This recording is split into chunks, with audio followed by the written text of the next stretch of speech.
At just 22, Tamika had already lived through more pain than most do in a lifetime. Her eyes didn't shine with youth, they carried the weight of loss, betrayal, and survival. After her mother's death, everything crumbled. Her once loving father drowned in alcohol, and in came Marlene, his cruel new wife, who hated Tamika from day one. Why? Because Tamika was beautiful and smart. It was clear that Tamika had potential unlike her own spoilt daughter Keisha. Tamika had just earned a spot at the university, but Marlene? She tore that dream to pieces. Literally. "You're needed on the farm," she spat, ripping up the admission letter. From that day on, Tamika became a servant in her own home, cooking, cleaning, farming from dawn till dusk, while her drunk father ignored her and poured all his attention into another man's child. She wasn't a daughter anymore. She was invisible. But what happened next? No one could have seen coming. Please take a moment to subscribe to our channel and tell us where you are watching from in the comment section. Now, where were we? One blistering afternoon, a young man named Nikolai came to the farm. He had been working there for months, clearing land, harvesting crops, but Mr. Thomas never paid him. "Come next week. I'll pay you after I sell some cassava," he kept saying. But Nikolai had heard that lie too many times. Frustrated, he confronted Tamika's father. Mr. Thomas scratched his grizzled beard, then his eyes landed on Tamika, who was bent over with a hoe in the heat. He chuckled cruelly. "You want payment? Take her. That's your reward." Tamika dropped her tool, stunned. "Father, no, quiet," he barked. "Be grateful someone wants you." Marlene nodded smugly. "She'll be more useful elsewhere. One less mouth to feed." Tamika collapsed to her knees, pleading, sobbing, but her cries were ignored.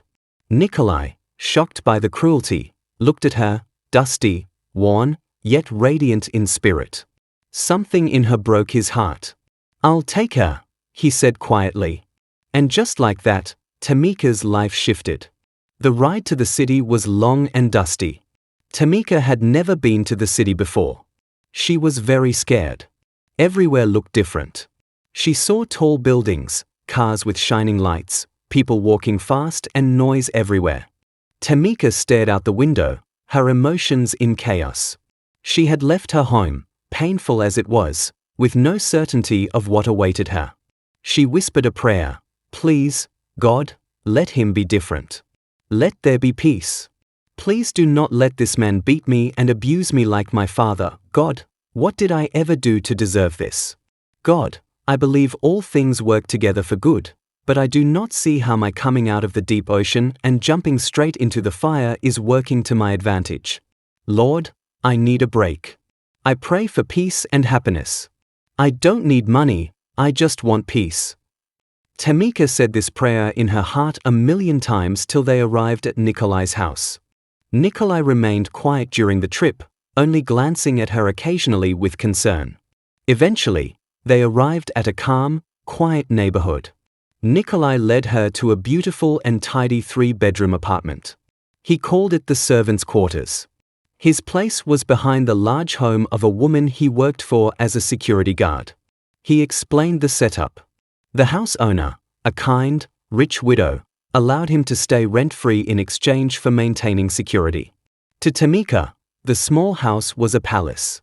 This is why people think rich people are proud. They call this a servant's quarters, when it is bigger than Chief Como's palace in the village. This so-called small place has fancy furniture, chandeliers, and marble floors. Most importantly, it has a roof that does not leak, a real bed, and peace. That night, Tamika slept like a log, deep, undisturbed, and wrapped in a peace she hadn't known in years. No sharp voices cutting through her dreams. No cold water splashed on her face at dawn by a cruel stepmother. Just silence. Warmth. Safety. When morning light streamed softly through the curtain, she stirred to the smell of something delicious sizzling in the pan. Curious, she padded quietly into the kitchen and froze. There he was. Nikolai. Freshly bathed, his skin glowing, his shirt clinging lightly to a tall, muscular frame. His chiseled jawline and calm focus as he flipped something in the frying pan made him look like he'd stepped right off a magazine cover. For a moment, Tamika forgot to breathe. A flutter stirred in her stomach. Butterflies. Excitement. Get a grip, she scolded herself silently. You're not a guest. You're just a piece of property, sold like grain to settle a debt. No one wanted you. Not even him. And just like that, the butterflies vanished. Her feet returned to the ground. Good morning, she said quietly. He turned with a soft smile. Morning, Tamika. I made breakfast. Hope you slept well. Why does he have to be this handsome? Tamika muttered to herself. Nikolai had a killer smile that warmed people's hearts. Many people told him to try modeling, but he was not into popularity. Tamika nodded. Yes, like a baby. They both laughed gently, but only Tamika knew the storm that had briefly danced within her chest. In the following weeks, Nikolai showed Tamika nothing but kindness. He cooked for her, gave her space, and never made her feel like property. Slowly, Tamika began to open up. One evening as they lay side by side on the bed, both staring up at the ceiling. The day had been long, exhausting, but strangely beautiful. After a moment of silence, she spoke softly, admitting that they were married now, and that if he were like most men, he might have claimed his rights on the very first night she stepped into the house. He slowly sat up, resting his back against the wall, his tone calm and steady. He told her she wasn't wrong. Many men would have done exactly that, but he was not like them. He hadn't brought her there to take advantage of her. He brought her to love her, to protect her, and to care for her. Looking into her eyes, he spoke gently, telling her he could see the pain she carried, even behind her smiles, and that he refused to add to it. Tears gathered in her eyes as he continued, saying he wanted her to be ready, wanted her heart to choose him freely. Not out of fear. Not out of obligation. Not because she felt she owed him anything. Nikolai continued as he gently held her hand. I don't want anything from you that you're not ready to give. I want you to fall in love with me, not fear. I am willing to wait. Whether it takes weeks or 1,000 years. I am willing to wait for you, because you are worth it. It is a pity the people in your environment never realized that they had a diamond among them. Later they will realize your worth, but it will be too late. Often people do not realize what they have in their hands until they lose it. He looked into her eyes and reminded her that she had never been with any man before, but she had carried rejection, shame, and fear for far too long, especially after the night her father gave her away like she was nothing. Her heart raced as she looked down, but he lifted her spirit with his words, telling her she was not nothing, she was everything. Strong. Special. And when the day came that her heart said yes out of love, not pressure, he would be ready too. Tears streamed down her face as she whispered that she had never heard such words before and asked if he truly meant them. He answered without hesitation that he did, because their marriage had to be built on love and trust, not fear. She smiled through her tears, thanking him and admitting he had changed her life, confessing she once believed all men were like her father, but now she knew that he was different. He leaned forward and kissed her forehead gently. Good night, my queen. What an amazing ending to a heartfelt speech. Tamika felt that speech. She could not believe that she had found someone who loved her for who she was. As she lay back down, her heart finally at peace, she realized that for the first time in her life, she felt truly safe in the arms of a man, not just a husband, but a protector and a friend. 2 months passed. Tamika's heart softened. For the first time, she believed not all men were monsters. Tamika began helping around the main house. Mrs. Anderson, Nikolai's boss, took a liking to her. One afternoon, the older woman called her aside. Nikolai tells me you're a wonderful cook. My chef recently left the country. I need someone trustworthy. I think you're the right person. Tamika was stunned. She thanked her with tears in her eyes and then bravely confessed, I want to earn not just for living. I want to go to university. Mrs. Anderson smiled. Then you will. I will support you however I can. I like you already. Tamika ran home to Nikolai, bubbling with joy. She offered me a job. And she supports my education. Nikolai hugged her proudly. That's my Tamika. From rejection to celebration. But not everything was perfect. One day, Mrs. Anderson's son, Marcus, returned from overseas. Upon seeing Tamika, his gaze lingered. Wow, you're stunning. You are very beautiful, my love, he said, eyes filled with entitlement. Forget that guard. Come with me. I'll send you abroad. London, Canada, name it. I'll make you a queen. Tamika recoiled. I am a wife. I'm not for sale. And I love my husband. Marcus laughed. A wife? You're wasting your life. He's a nobody. I'll give you the world. She looked him in the eye. I'd rather dream with a man who loves me than live a lie with someone who only wants to own me. Later, she told Nikolai everything. He was livid but composed. That's the way he jokes with people. I am sure he did not mean it. However, if he crosses the line again, I'll protect you. But Marcus didn't stop. He kept professing his love for her.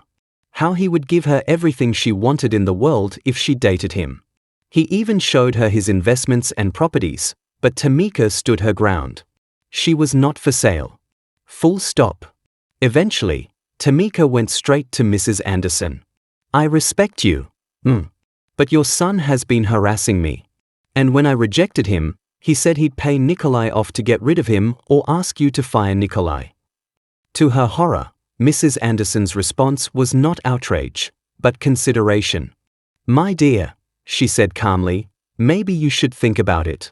You are very beautiful and intelligent. What a waste if you are going to be stuck with a security guard. My son could give you a better life. Tamika stood tall. I am not for sale. I married a man who gave me dignity when I had none. I will never betray him. Mrs. Anderson said nothing. Tamika walked out, trembling, but proud. Back home, she found bundles of cash on the table. What is this? She asked. Nikolai smiled. I've been saving for years, to start a small business. But today, I want you to use it for your education. Tamika shook her head. No. This is your dream too. Let's do this together. Let's rent a small place and open that business. When we grow, I'll go to school. Nikolai was stunned. You're incredible, he whispered. You're everything I prayed for. A few days later, Mrs. Anderson and Marcus came to apologize. You are a rare woman, Mrs. Anderson said. Your husband is lucky. But the biggest shock came when Nikolai finally confessed. Tamika, I lied to you. Marcus isn't my boss's son, he's my brother. And Mrs. Anderson is my mother. Tamika froze. I wanted to know if someone could love me without wealth. I've been used to it before. But you proved love still exists. She stared at him for a long moment, then smiled. You owe me a mansion and a car for that lie. He laughed. Consider it done. After 3 years, Tamika graduated as a medical doctor. As she walked the stage in her white coat, Nikolai's voice echoed from the crowd, That's my wife. He kept his promise too. One day, he drove her to a lavish estate. This, he said, holding out keys, is your mansion. Tamika burst into laughter and tears. I'm pregnant. What was meant to destroy Tamika became the very thing that elevated her. Being sold off like a burden to a poor security guard was meant to shame her, to break her spirit. But instead, it catapulted her into a life of dignity, love, and unexpected wealth. Her humility, discipline, and quiet strength won Nikolai's trust, and in time, his heart. The very man they thought had nothing turned out to be a man of great wealth and greater character. Years later, Tamika was no longer the girl begging for scraps of love under a cruel roof. She became a respected woman, a wife, a mother, and a symbol of grace. And when her father and stepmother heard of her success, their phones never stopped ringing with pleas for help.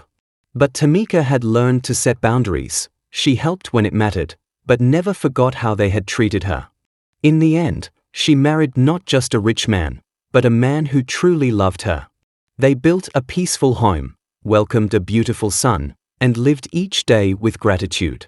Her story became proof that sometimes, the path to purpose begins with rejection. And sometimes, being cast aside is the first step toward being crowned. Dear viewers, tell us which lessons you learned from this exciting story. We would like to hear from you. And let us know where you are watching from.